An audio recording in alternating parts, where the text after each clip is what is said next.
To download Azure CLI, go to the Microsoft documentation of Azure CLI page. I have given this link in a description so you can copy that link from there. Here you will get an option to install Azure CLI in different operating systems like Windows, Mac and Linux. Right now I'm using Windows 10 operating system, so I will just click on this link, install on Windows. And here I am getting an option to download this MSI file, and it's a current release of Azure CLI. Just click on this and download the MSI file. I have already downloaded that, and go ahead and install it. It's a very straightforward installation.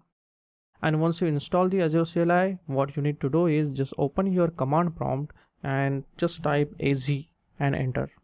If your Azure CLI is successfully installed, then it will display you all the commands that supported for Azure CLI. You can also check the Azure CLI version by typing AZ version command,